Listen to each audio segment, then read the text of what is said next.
പോത്തൻസിസോയുടെ പുതിയൊരു വീഡിയോയിലേക്ക് എല്ലാവർക്കും സ്വാഗതം. ഇന്ന് നമ്മൾ ഉണ്ടാക്കാൻ പോകുന്നത് മൂലി പൊറോട്ടയാണ്. അതിനാവശ്യമായ മൂലി തൊലി കളഞ്ഞെടുക്കാം. തൊലി കളഞ്ഞതിന് ശേഷം നന്നായിട്ടൊന്ന് കഴുകിയെടുക്കണം.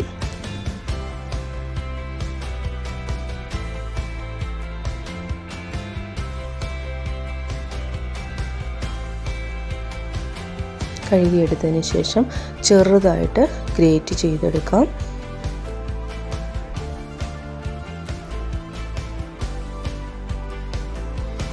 ഇനി അതിലേക്ക് കുറച്ച് ഉപ്പും കൂടെ പുരട്ടി ഒരു 10 മിനിറ്റത്തേക്ക് മാറ്റി വയ്ക്കാം.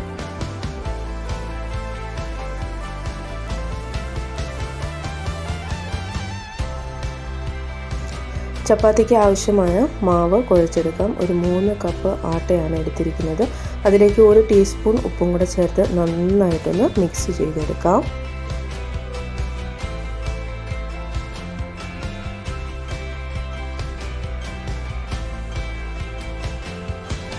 മൂന്ന് കപ്പ് ആട്ടയ്ക്ക് 1.25 കപ്പ് വെള്ളമാണ് കുഴയ്ക്കാനായിട്ട് ആവശ്യമായി വരുന്നത്.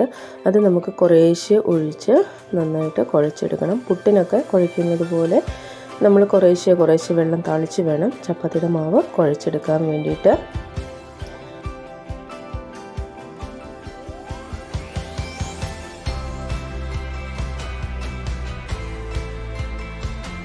പത്ത് മിനിറ്റ് നന്നായിട്ട് കുഴച്ച് നല്ല മയമുള്ളൊരു മാവാക്കിയെടുക്കണം.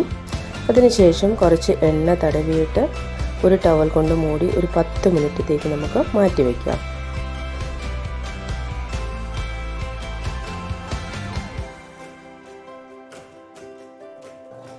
മൂലി 10 മിനിറ്റ് കഴിഞ്ഞപ്പോഴേക്കും അതിലുള്ള ജലാംശം മൊത്തം അതിൽ നിന്ന് വന്നിട്ടുണ്ട്. നമുക്കിനി അത് നന്നായിട്ടൊന്ന് പിഴിഞ്ഞെടുക്കണം.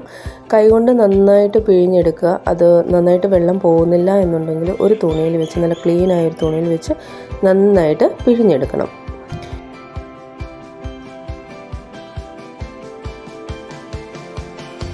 ഇനി അതിലേക്ക് കുറച്ച് മസാലയുടെ ആവശ്യമുണ്ട്. അതിലേക്ക് നമുക്ക് കുറച്ച് മല്ലിയില പൊടിയായിട്ട് അരിഞ്ഞത് ചേർത്ത് കൊടുക്കാം. 1 ടീസ്പൂണോളം ഇഞ്ചി പൊടിയായിട്ട് അരിഞ്ഞതും 2 പച്ചമുളകും ചെറുതായിട്ട് അരിഞ്ഞതും കൂടെ ചേർത്ത് കൊടുക്കാം. 1/2 ടീസ്പൂൺ അജ്വൈനും 1/2 ടീസ്പൂൺ ആംചൂർ പൗഡറും കൂടെ ഇട്ട് കൊടുക്കാം. 1/2 ടീസ്പൂൺ മുളക് പൊടിയും കൂടെ ഇട്ട് കൊടുത്തതിന് ശേഷം നന്നായിട്ടൊന്ന് മിക്സ് ചെയ്ത് വയ്ക്കാം.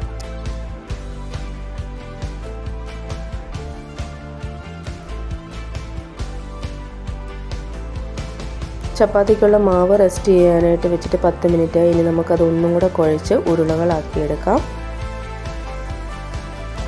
അതിൽ നിന്നും ഓരോ ഉരുളകളും എടുത്ത് അത് നന്നായിട്ട് കയ്യിൽ വെച്ച് പരത്തി ഒരു കുഴിവ് ഉണ്ടാക്കിയെടുക്കാം.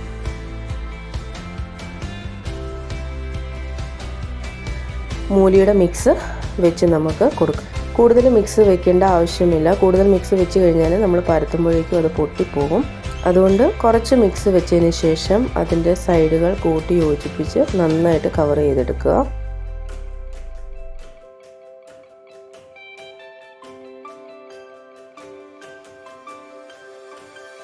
ഈ ചപ്പാത്തി പലകയിൽ ആവശ്യത്തിനുള്ള പൊടി തൂകിയിട്ട് നമുക്കതിൽ വെച്ച് പരത്തിയെടുക്കാം. പരത്തുമ്പോൾ വളരെ മയത്തിൽ പരത്തിയെടുക്കാൻ ശ്രദ്ധിക്കണം, ഇല്ലെങ്കിൽ അത് പൊട്ടിപ്പോകും.